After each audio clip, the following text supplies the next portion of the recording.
Welcome to JM education. JM এডুকেশনের সকলকে আন্তরিক প্রীতি ও শুভেচ্ছা। প্রতিদিনের ন্যায় চলে এলাম আমরা আবারও আপনাদের সম্মুখে একটি নতুন ভিডিও নিয়ে, অর্থাৎ নতুন একটি টপিক নিয়ে। আজকের টপিক হবে খুব একটা গুরুত্বপূর্ণ টপিক, অর্থাৎ গুরুত্বপূর্ণ বলার উদ্দেশ্য যে মাধ্যমিক লেভেলের একটা টপিক নিয়ে আমরা আলোচনা করব। গ্রামাটিক্যালি টপিক মাধ্যমিকে এই কোশ্চেনগুলো প্রায় এসে থাকে, তাই এই ভিডিওটি অবশ্যই আপনারা মনোযোগ সহকারে দেখবেন আর আপনাদের ছেলে মেয়েকেও দেখানোর চেষ্টা করবেন, তাদের খুব উপকারে আসবে, কারণ এগুলো মাধ্যমিকে একটা গুরুত্বপূর্ণ চ্যাপ্টার। কি চ্যাপ্টারের নাম? আজকের চ্যাপ্টার হচ্ছে অমিট টু। অমিট টু, এই টু কে অমিট করে দাও। টু বানানটা কেমন একটু স্পেলিংটা দেখে নিন, TOO, টু। এই টু এর মানে কি? আবার এই কোশ্চেনটাই অমিটের জায়গায় চলে আসে অ্যাভয়েড টু, একই। অ্যাভয়েড টু, টু কে অ্যাভয়েড করো, টু কে উঠিয়ে দাও, টু কে অ্যাভয়েড করো, একই জিনিস। আবার এটাই আছে use so that, so that ব্যবহার করো। আবার এটাই আছে সিম্পল টু কমপ্লেক্স।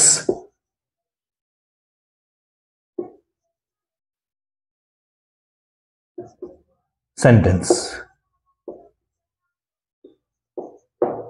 তাহলে একই কোশ্চেন চার রকম নামে আসে, তিন রকমের রূপ নিয়ে।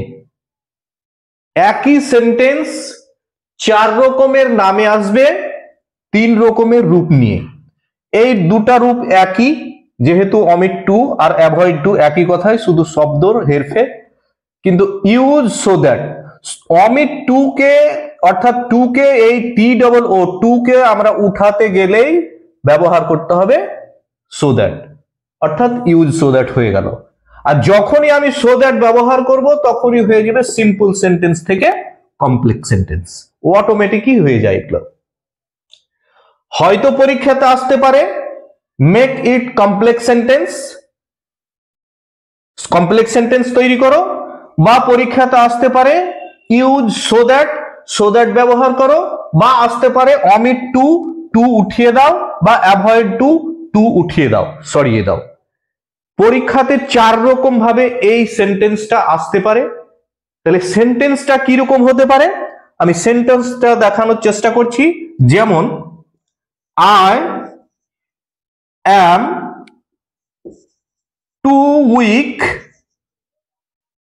টু ওয়াক, এই একটা সেন্টেন্স দিল। ব্র্যাকেটে আপনার দিয়ে দিতে পারে কি omit two, avoid two, use so that, make it complex sentence. চারটার মধ্যে একটা যে কোনো দিবে, উত্তর চারটারই একই, সেম উত্তর। তাহলে এগুলো কিভাবে করব, কেমন করে করব, এর কিছু নিয়ম আছে। এই টু এর মানে হচ্ছে একটা নেগেটিভ সেন্স ভরা থাকে, ক্যান নট।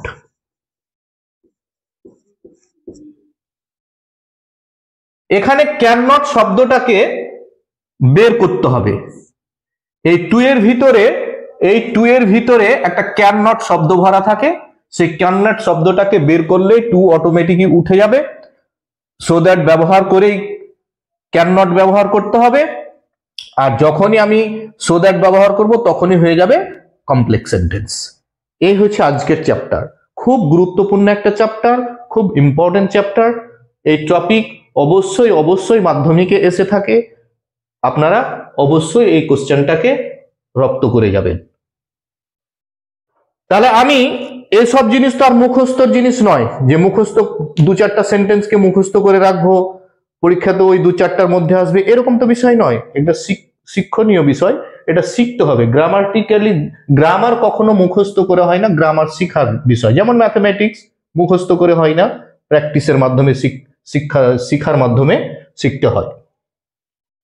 তাহলে এটা কি করব, এ ধরনের কি মানে বলছে যে I am too weak to walk, আমি এত দুর্বল যে আমি হাঁটতে পারি না। এই পারি না কথাটা এখানে কোথায় আছে? এখানে তো কোনো জায়গাতে না। এই পারি না কথাটা ঢুকে আছে এই টু এর মধ্যে। এই টুটাকে, এই পারি না কথাটাকে বের করতে হবে। আরো শর্টকাটে যদি আমি নিয়ম বলি, তাহলে এখানে যে টু আছে এই জায়গাটাতে সো ব্যবহার করব, আর এখানে যে টু আছে এখানে ক্যান নট ব্যবহার করব। তাহলে আমি এটা উত্তর করার চেষ্টা করি। তাহলে আনসারটা এরকম দাঁড়াবে, আই অ্যাম সো উইক, আমি এত দুর্বল, দ্যাট যে আই ক্যান নট ওয়াক, এই ফুল স্টপ। তাহলে এখানে আমরা সো দ্যাট ব্যবহার করে দিলাম, তাহলে ইউজ সো দ্যাট হয়ে গেল। এখানে আমরা টু আর দেখতে পাই না, টি ডবল ও টু কখনোই আর দেখতে পাই না, তাহলে আমরা অ্যাভয়েড বা অমিট টু ব্যবহার করে দিলাম। সেন্টেন্সটা সিম্পলে ছিল I am so too weak to walk, এখানে দাঁড়ালো কি I am so weak that I can not walk. Simple থেকে হয়ে গেল কমপ্লেক্স সেন্টেন্স। আশা করি বন্ধুগণ কোনো অসুবিধা হয় না, বা এই ধরনের সেন্টেন্স করতে কোনো অসুবিধা হবে না। আমি আবারও বলছি যে অমিট টু, এই টু এর মধ্যে একটা নেগেটিভ সেন্স ভরা থাকে। এই টু কে উঠাতে গেলে পরে ক্যান নট দিয়ে উঠাতে হবে। যদি পাস্ট টেন্সে থাকে তাহলে কুড নট দিয়ে উঠাতে হবে, প্রেজেন্ট টেন্সে থাকলে ক্যান নট দিয়ে উঠাতে হবে, আর একটা সো ব্যবহার করতে হবে, ওই জায়গাটাতে একটা সো ব্যবহার করতে হবে। আর তারপরে যে একটা টু থাকছে সেই টু এর জায়গাখানে ক্যান নট ব্যবহার করতে হবে, আর একটা এক্সট্রা কমপ্লেক্সের জন্য দ্যাট নিয়ে আসতে হবে।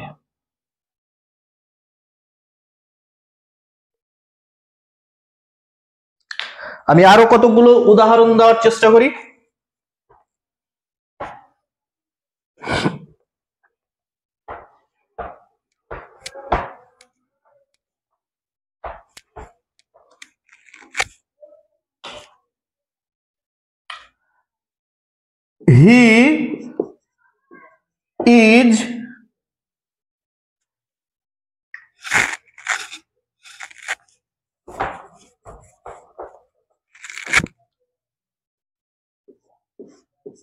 He is too lazy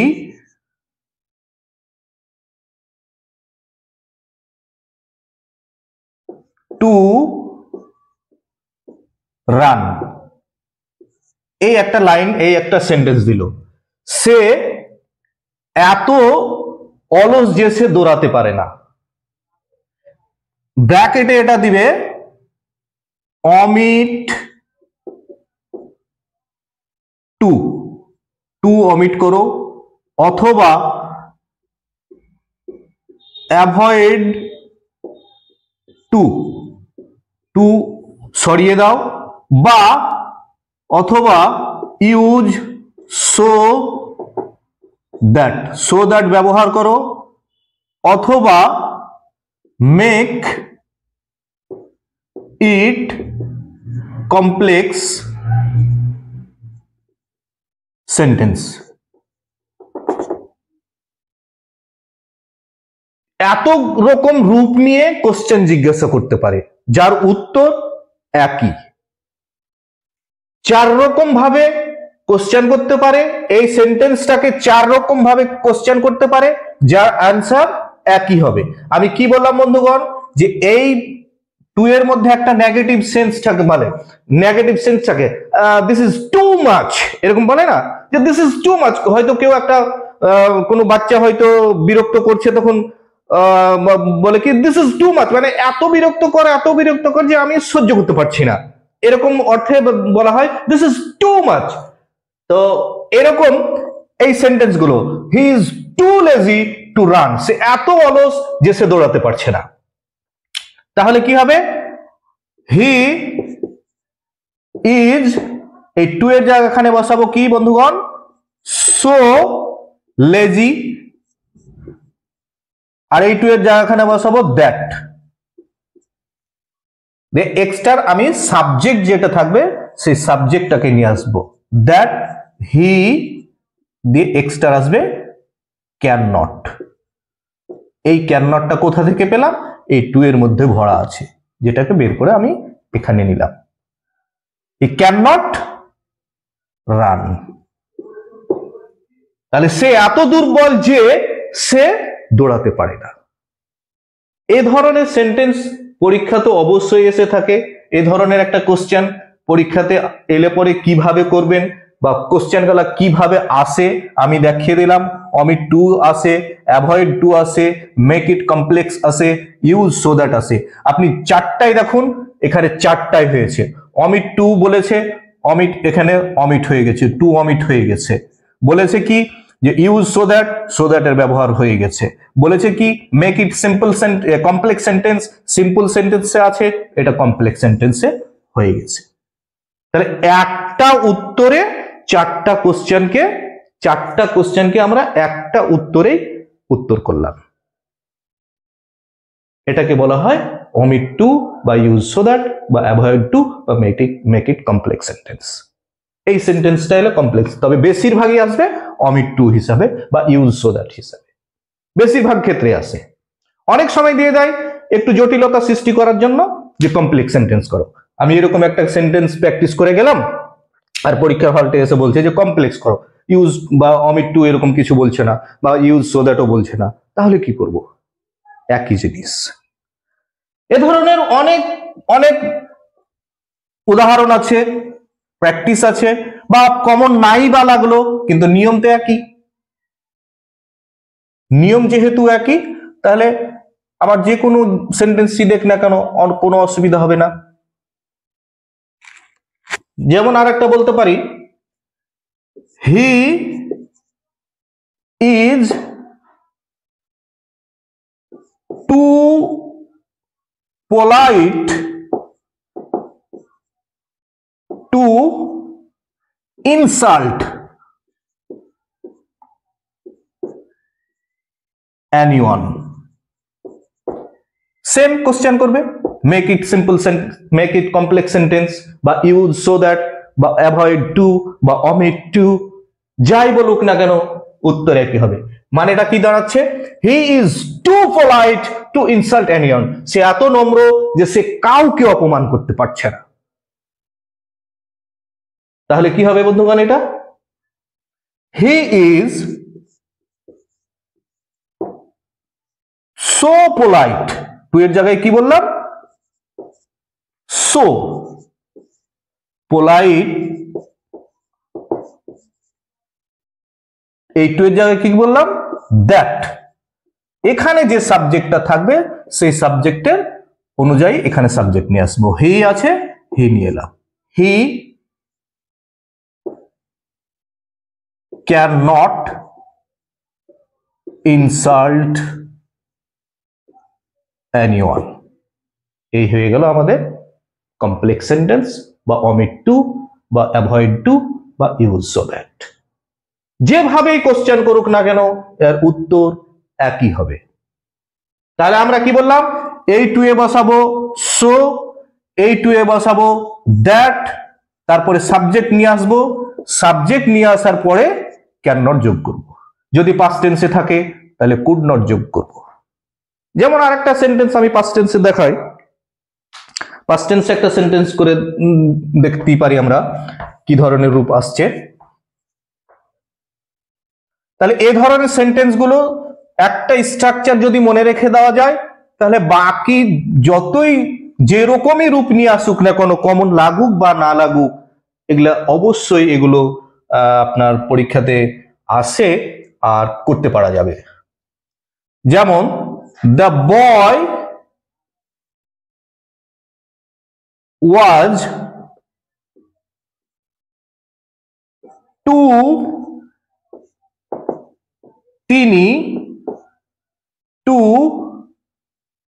climb the tree। ছেলেটা এত ছোট যে সে গাছে চড়তে পারে না। টিনি বলতে খুব ছোট বাচ্চাকে বোঝানো হয়। তো ছেলেটা এত ছোট যে সে গাছে চড়তে পারে না। তাহলে এটাকে সেম কোশ্চেন করবে, avoid too, omit too, make it complex sentence বা ইউজ সো দ্যাট, একই সেম কোশ্চেন করবে। তাহলে কি দাঁড়াবে উত্তর? দ্য বয় ওয়াজ, ছেলেটা সো টিনি, এত ছোট ছিল যে দ্যাট, এই বয়ের প্রোনাউন কি নিয়ে আসবো তাহলে? এই he could,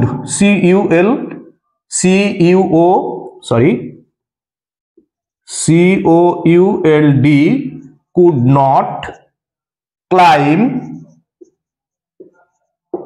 the tree.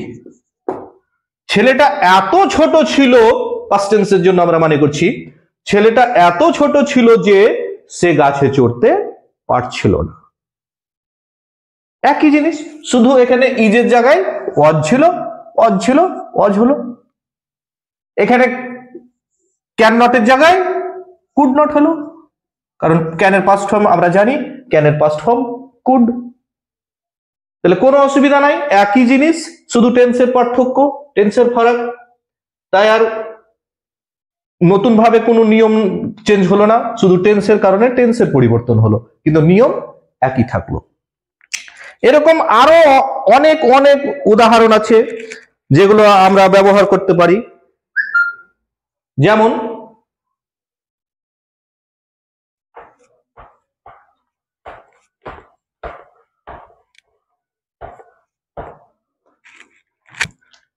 the girl is too soft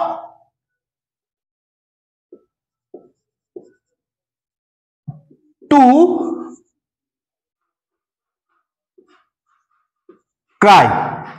মেয়েটা এত সফট হয়েছিল যে সে কাঁদতে পারছিল না।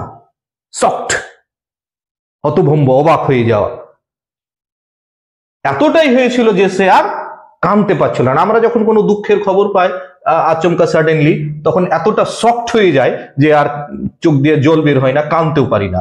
তো এরকমই একটা সেন্টেন্স, সেম কোশ্চেন করবে, make it simple sentence, complex sentence, use so that, কিংবা অ্যাভয়েড টু, কিংবা omit টু। উত্তরটা কি দাঁড়াবে? The girl is so soft that she, কারণ গার্ল আমরা জানি feminine gender, she cannot cry. মেয়েটা এত সফট হয়েছিল যে সে কাঁদতে পারছিল না, সে কাঁদতে পারলো না। এত সফট, মেয়েটা এত সফট হয়েছে যে সে কাঁদতে আর পারে না। এ ধরনের অনেক সেন্টেন্স আছে, এগুলো যদি আমরা 2-5টা প্র্যাকটিস করি তাহলে কমন লেগে যায়। অনেক সময় আমি বললাম কমন নাই লাগলো, তো কি হলো, আমি তো নিয়ম জানি, কোনো ব্যাপার নাই, অনায়াসে করতে পারবো। কমন লাগলে ভালো কথা, না লাগলে আমার নিয়ম জানা আছে, এই নিয়মগুলোই কয়েকটা প্র্যাকটিস করতে হবে বন্ধুগণ, তাহলে আপনার মাধ্যমিকে 2টা নাম্বারের জন্য একবারে সিওর একটা জায়গা তৈরি হয়ে যাবে। এগুলো আসে 9-10-এও, 9-এও আসে, 8-এও আসে, 10-এও আসে, এগুলো বিভিন্ন পরীক্ষার হলটে আসে। যেমন আর একটা করতে পারি,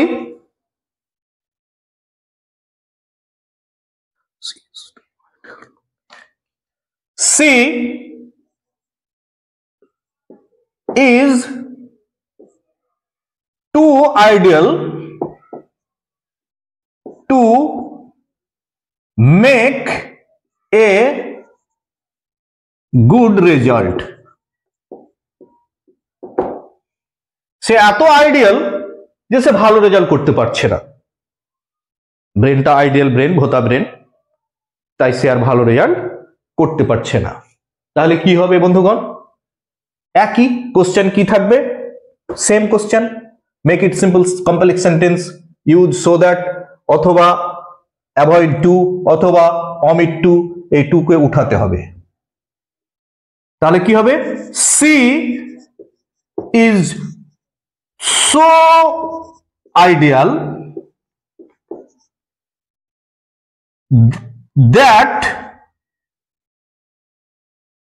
she is so ideal that she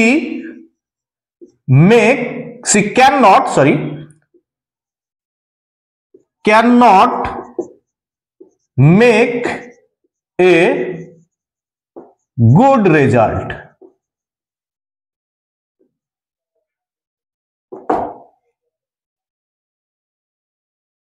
কোনো অসুবিধা নেই, নিয়ম একই, শুধু সেন্টেন্সের রূপ চেঞ্জ হবে। সেন্টেন্সের রূপ চেঞ্জ হলে কোনো অসুবিধা হবে না, কারণ আমাদের নিয়ম জানা আছে, নিয়ম আমরা শিখলাম। এই নিয়মে যদি আমরা করি তাহলে কি হবে? কোনো অসুবিধা হবে না। তো যাই হোক, আরো প্র্যাকটিস করলে আরো প্র্যাকটিস করা যায়।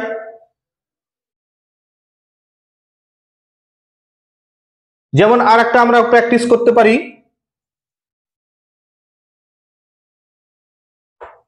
যেমন আরেকটা উদাহরণের সাহায্যে আমরা নিতে পারি, he is too miserly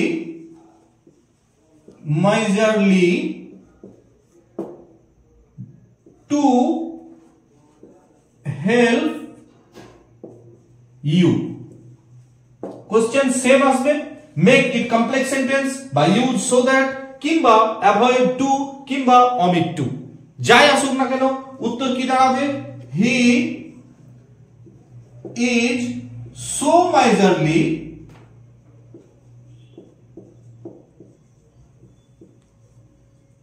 that he, এবার ক্যান নট না বসিয়ে আমরা উইল নট বসাবো। কেন বসাবো? Will not help you. এখানে ক্যান নট না বসিয়ে উইল নট কেন বসালাম? ক্যান নটের পরিবর্তে উইল নট বসালাম কারণ এখানে যদি আমি ক্যান নট বসাই তাহলে মানেটা কি দাঁড়াচ্ছে? হি ইজ সো miserly, সে এত কৃপণ যে সে তোমাকে সাহায্য করতে পারবে না। তাহলে সে তোমাকে সাহায্য করতে পারবে না বাক্যটার চাইতে যদি আমি বলি সে তোমাকে সাহায্য করবে না, সে এত কৃপণ যে সে তোমাকে সাহায্য করবে না, সেটাই পারফেক্ট মনে হচ্ছে। তার জন্য উইল নটের, ক্যান নটের জায়গায় আমরা ব্যবহার করলাম উইল নট। তাহলে আশা করি এখানে কোনো অসুবিধা হলো না। তাই বন্ধুগণ, এই ধরনের ভিডিও, এই ধরনের সেন্টেন্স বা এই ধরনের উত্তর কিভাবে করতে হয় আমরা জানলাম। আরো আমরা সাহায্য নিতে পারি, আরো উদাহরণ প্র্যাকটিস করতে পারি। যেমন দ্য ম্যান ইজ, আরেকটা উদাহরণ নিতে পারি,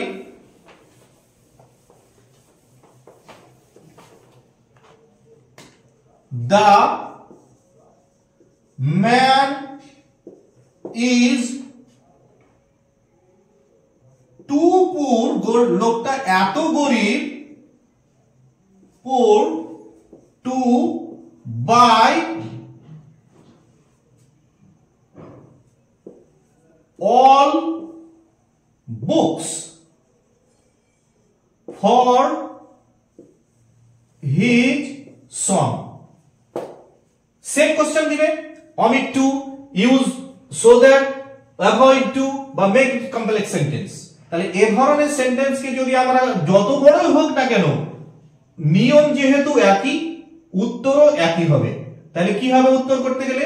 লোকটা এত গরিব যে সে তার ছেলের জন্য বই কিনতে পারছেন না। লোকটি এত গরিব যে সে তার ছেলের জন্য সমস্ত বই কিনতে পারছেন না। তাহলে কি হবে? দ্য ম্যান ইজ সো পুর that he cannot buy all books for his son.